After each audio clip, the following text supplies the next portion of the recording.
Have you ever heard the quote that goes, "Everything is about sex, except sex itself. Sex is about power"? It was apparently attributed to Oscar Wilde, but apparently he didn't actually say that. But if there was a quote that I feel would sum up the film Challenges, starring Zendaya, Josh O'Connor, and Mike Feist, that would be the quote. Many of you probably saw the trailer when it came out last year. There was a lot of hubbub around the fact that Zendaya was going to be having a threesome in this movie. And I made a video last year about how I felt this film was kind of polyamory bait because it's very clear that in the second half of the trailer, she ends up with one of them. And the two guys are competing for her attention throughout the entire film. But I went to watch the film with my Metamor Cheyenne, and I was actually very pleasantly surprised. The film was marketed as a rom-com sports movie, but I actually think that's incredibly inaccurate and does a disservice to what the film is actually about. I don't think it's a rom-com. I definitely think it's a drama. I wouldn't necessarily say it was romantic.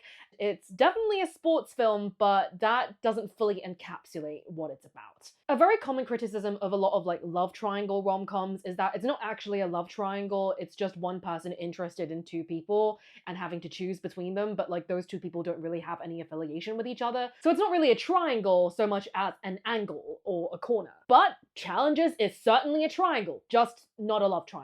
I would personally describe it as a power triangle, a resentment triangle, a hate triangle maybe, but not a love triangle. All three of the characters have very complex love-hate relationships with each other. They use each other for their own gain, they manipulate each other for their own amusement, and just overall are fucked up people. But we love charismatic, fucked up characters who do wacky shit that make you just go why the fuck? The central three characters are infuriatingly terrible people, but they are also incredibly fascinating to watch. Throughout, as the plot became more and more complicated and the individual motivations and machinations of each of the three characters became more and more apparent, I was on the edge of my seat. Yes, the film is about tennis. Yes, the film is about sex. But both of those things serve a larger theme in this film, which is power. This film is not polyamorous in any shape or form, and don't believe the articles telling you that this is polyamory's next big thing or whatever the fuck. Pure clickbait. However, it was an enthralling watch from start to finish, and I think you should watch it. To illustrate my points, I'm going to be going through what happens in the film. The trouble is, this film is told in a non-linear fashion. Basically, you start the film at the end, where you don't have the context for what happened prior to this, and that is slowly revealed over the course of the film. There's a final showdown, a tennis game that happens between the two guys at the end of this story, if it was told in chronological order. And as the game goes on, more details are revealed. So I'm going to be telling the story in chronological order just so I'm not confused jumping back and forth in the timeline, and you're not confused either. So the central three characters are Tashi, Art, and Patrick. All three of them are tennis players. Art and Patrick go way back. They used to play doubles together in the US Open, and they were very successful tennis players. Patrick is definitely the more talented one, but Art is the more driven one. At some point in their teens, they meet Tashi, who is a very, very good tennis player in her own right. They watch as she absolutely decimates this game, and she's really fucking hot, so they're super attracted to her. Tashi cottons on quickly that these two dudes are trying to bang her, and she decides to fuck around with them a little bit. After a drawn-out flirtation that happens over the course of an evening, she goes to the hotel room late at night, and they have a flirty conversation about sex. Tashi initially assumes that them going after the same girl is something that they do quite often, but this is actually their first time. They've never crushed on the same girl at the same time. However, they do reveal a somewhat embarrassing story on Art's part, which is that when they were younger teenagers, Patrick taught Art how to masturbate. Tashi also asks them whether they've ever been involved with each other, and they both say no, they're straight. They're not attracted to each other, and if they were to do a threesome, they wouldn't interact with each other. Tashi eventually sits on the bed and gets them to come over to her for a threesome, and they scramble to her to sit by her side. They are hanging onto her every word. They are whipped for this girl, and she is enjoying the power. She kisses one of them, she kisses the other, they both start kissing her neck, and in this moment, you really see Zendaya's character, Tashi, starting to be oh, I'm enjoying this. Let's see what I can do with this. At some point, she coaxes them into having a three-way kiss, where literally all three of them, their mouths are all touching at the same time. And because these boys will do fucking anything for this super hot lady, they do it. It's hot. And then Tashi physically removes herself from the situation, and the two guys who are not attracted to each other, who are, I think, straight, Patrick is maybe bisexual, but we'll talk about that later. But these two, they're not sexually or romantically involved with each other. She watches them passionately make out while she looks at them with hooded eyes on the bed. And then just as abruptly as it started, it ends. She gets up, she's like, I'm going, I'm tired. And the two boys stop kissing and they're like, what? And she then offers her proposal. They're going to be playing against each other the next day, and whoever wins gets her number. So even in this first scene, you see Tashi recognizing her power and realizing that she can manipulate these boys for her entertainment just because she can.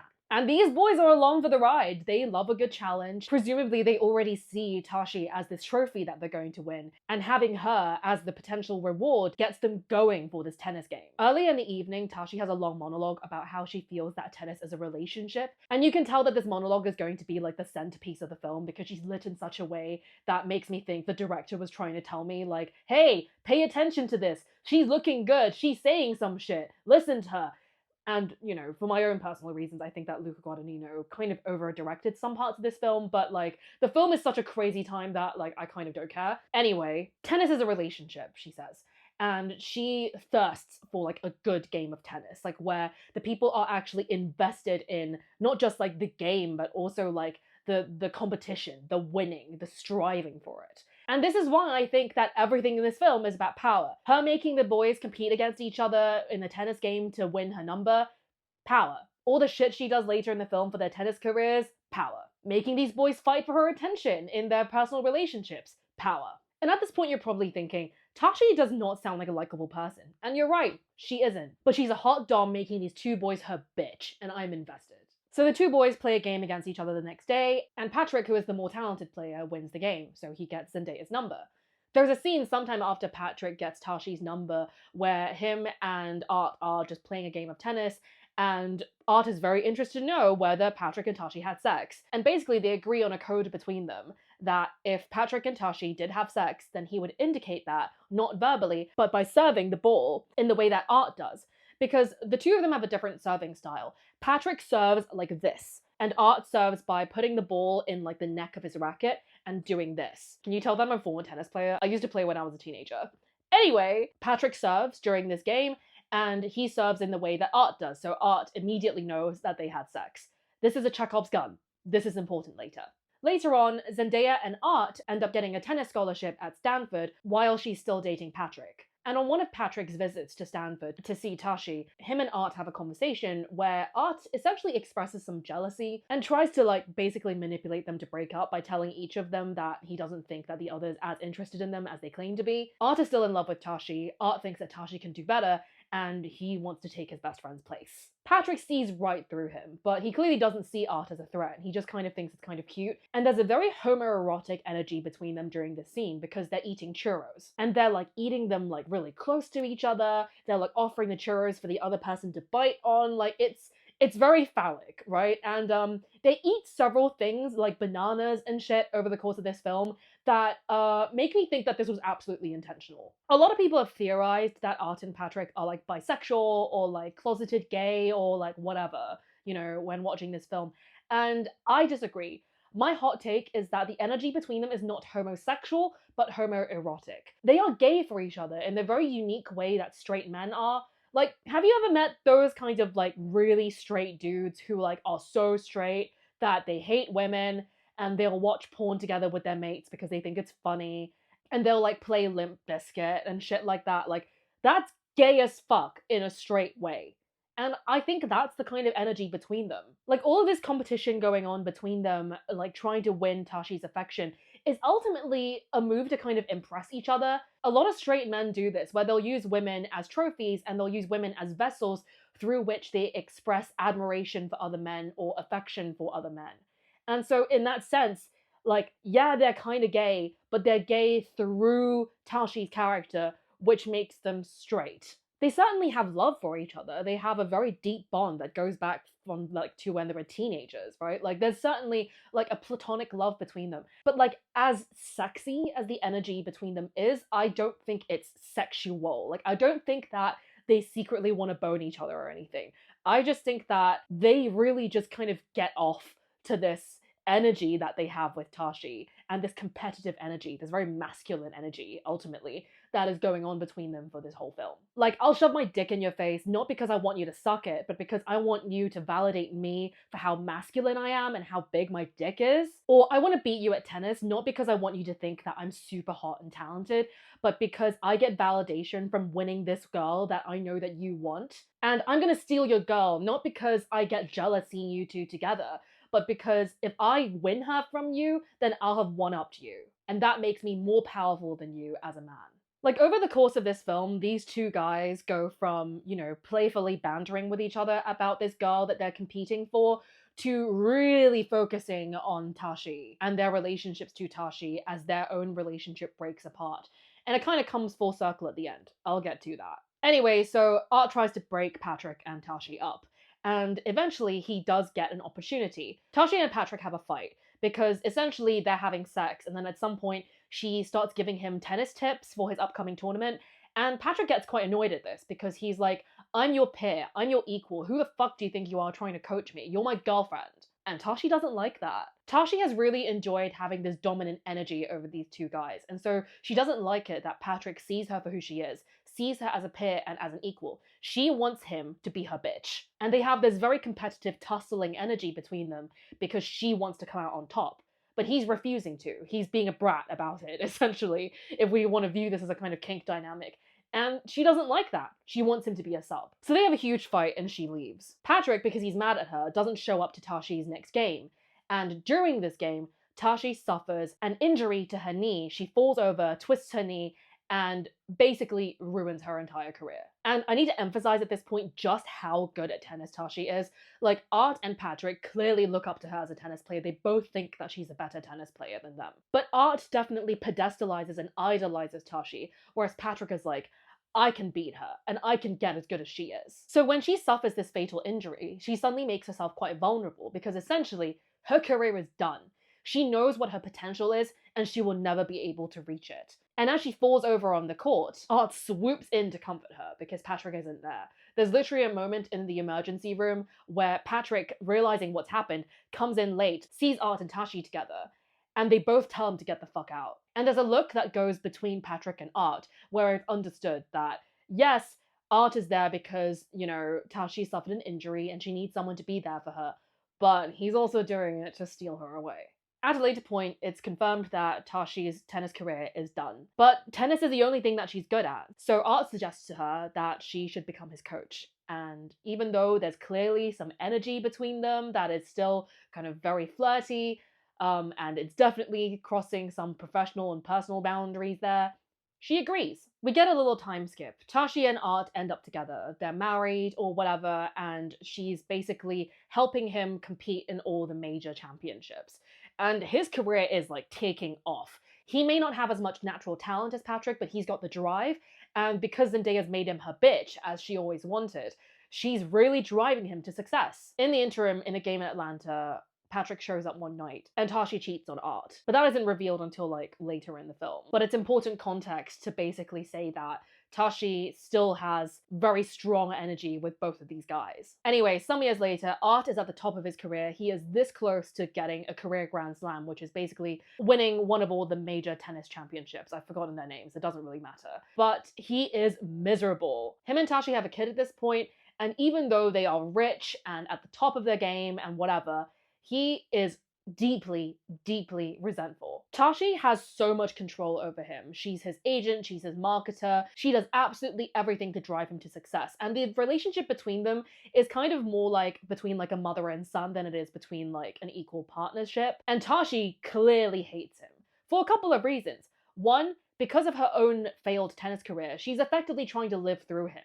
She can't achieve everything that she wants to achieve, and so he has to achieve them for her. So if he fails, she gets upset at him because it has a reputational impact on her as his coach, and also because she knows that if she were in his position, she could do so much better than him. And she also resents him because even though she does want a dynamic where someone is her bitch and is her sub, she secretly enjoys the tussle. And essentially, Art doesn't present her with much of a challenge. He idolizes her. He sees her as, just like a goddess on earth. She simultaneously loves that energy, but also hates it because she's like, you're such a fucking simp for me, basically. So they are in a very toxic, loveless, probably sexless marriage, where the only way that he can get her approval is through winning tennis. Except she's not really bolstering his confidence because she hates him so much. So his confidence has taken a dip, and lately he's been doing really badly. So Tashi suggests that he go to a challengers game, which is basically a game for people who aren't like exact beginners, but they're also like,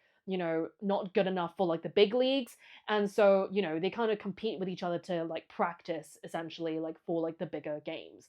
And she's like, yeah, like, you know, this will be easy for you, and you'll be able to get some easy wins, and that'll bolster your confidence, and then you'll be able to win the US Open, which is theoretically a good idea. But then they go to the Challengers game, and who is he matched with but his ex best friend and Tashi's ex, Patrick. And this is the final showdown that we see going on at the start of the film that stretches on over the course of the film while all of these details I just explained happened. So at this point, the stakes are fucking high. Art has won in all the material ways. He's become a rich, professional tennis player, whereas Patrick has fallen off the ranks and doesn't play professionally anymore. And is at this Challengers game literally because he's homeless and broke and is trying to win some money. Like, he is literally so broke that he's going on Tinder, swiping on both men and women just to get a bed to sleep for the night. He is that broke because he can't afford a hotel. So this is where, you know, there's a theory that like Patrick might be bisexual, but like I'm not sure if he's actually bisexual and into men or if he'll sleep with a man in order to get a bed for the night, you know? So, you know, that's kind of like up for debate, I guess. And Art has got the girl in the sense that he's married to Tashi and they have a kid together. But all of this is about to fall apart or become utterly meaningless. Because at this stage in his career, he cannot suffer the humiliation of losing to his ex-best friend and his partner's ex. Not just on like a career reputational level, but also on a personal level. Because this harks back to the time that he lost to Patrick and he got the girl first. Meanwhile, Patrick has everything to gain. He is at rock bottom. He's turned into a bit of a loser. Despite his talent, he didn't have enough ambition to make it work the way Art did. So he sees Art with his career and his wife, and he knows that he can take them down and fuck with this. It also helped that he convinced Tashi to cheat on him already once before, so, you know, he already has that edge on him in that sense. There's several confrontations between them, and like I said, the way this film is cut, you're not quite sure which happens first and when, but there's a confrontation between the two dudes in a sauna room, and this is, again, very homoerotic. Patrick is basically swinging his dick in Art's face, which is, you know, a metaphor. There's several conversations between Art and Tashi where they're essentially like, why the fuck is Patrick here? Did you bring me to this game so I would have to confront my ex-best friend, you absolute fucking manipulative bitch? And there's a confrontation between Tashi and Patrick where Patrick essentially says to her, you brought him here because you wanted to see me, didn't you? You want to restart what we had again? I'm the one you should have picked, and you know it. And she's like, you're a fucking terrible person, but she secretly likes it because she's toxic. So anyway, this is an incredibly tense game. There are several rounds of it, like, you know, one of them wins one, the other one wins the other, then there's a close tie, and they end up getting to a tiebreaker. And this happens over several days. And on one of the nights in between these games, there's a very significant conversation between Tashi and Art, where Art essentially says, I'm done. No matter what happens in this Challengers game, whether I win or lose, I'm going to quit after we do the US Open. Like, whether I win and get my like Grand Slam or whatever, like, I don't give a fuck. I'm done. And this is actually quite a power move for him, considering that, you know, he spends the whole film essentially being her bitch and following her every whim. And, you know, even though he desperately wants to quit and, like, doesn't have the motivation to do tennis anymore because of the way that she's controlled his life, he feels like he can't because their relationship is so intertwined with his career that he feels quitting would mean the end of their relationship. So when he asserts himself for the first time in, you know, the whole time that they've known each other, and he's like, I'm gonna quit no matter what the outcome, Tashi kind of fucks with him. Tashi's like, okay.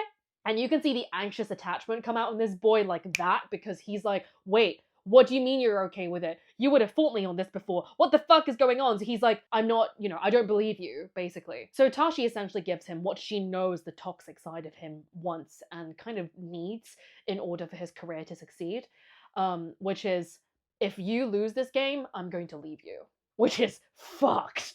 And then I think later that evening, or maybe like the evening after, not really sure where this happens in the timeline, while her husband is sleeping, Tashi goes out and meets Patrick.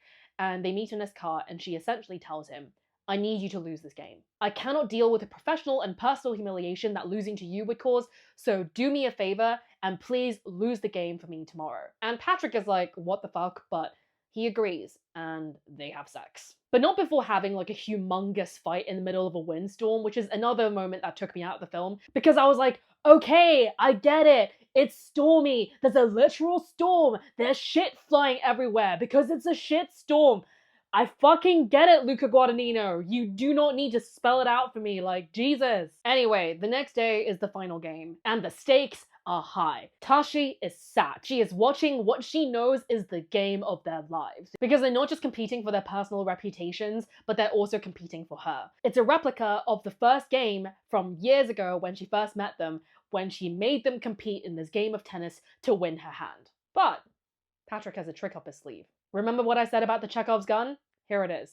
And by the way, I knew this was going to happen the moment it was shown. Like, when that scene happened, I said to Cheyenne, I was like, this is going to come back later. And I was so happy to be right. Essentially, he's going to serve the match point. Like, this is like the game that will determine who wins and who loses. And he does the art serve.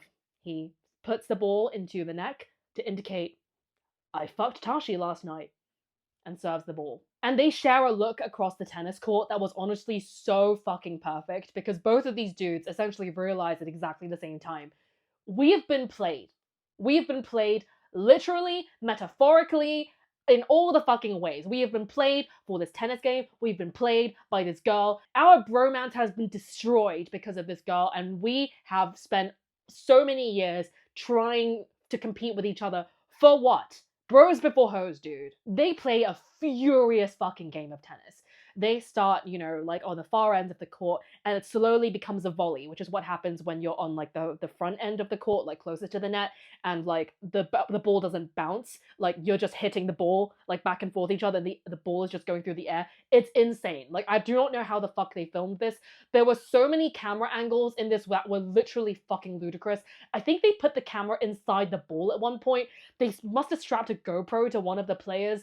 They did some fucking crazy shit cinematography-wise in this game. I loved it. Anyway, they're doing a volley, and then basically they get so close to each other. And by the way, throughout all of this, you can hear their grunts, like, while they're playing this game. You know what Tashi said at the start of this film about tennis being a relationship? Tennis between these dudes is kind of sexy. Like, they're going like, like, while they're like fucking swinging these balls, like you normally do in tennis, but like the way the audio is cut, like, it's very much implied that they're like having sex through the tennis game, which is like fucking hilarious. And like, that's what I mean by homoerotic, right? Because like a lot of sports are really homoerotic. Like, have you seen like wrestling matches? Gay as fuck. Like, just as the ball is like going between them, Tashi is the ball that is going between them, that they're batting back and forth. So anyway, at the end of the film, I'm not exactly sure who wins. Like, it's kind of cut in such a way that like I'm genuinely not sure. But I think it's Art, because Art sees the ball fly up high while they're doing the volley, and he tries to slam the ball, and he jumps up so high that his entire body actually arcs over the net, which I'm not sure if it's like a crossing of rules or if it's fine if like you end up landing like on your side of the net. But anyway, he slams the ball, therefore winning the game, and he falls onto Patrick, who catches him in his arms, and they have a laughing embrace while Tashi stands up and screams from the stands, and that is how the film ends. Crazy film.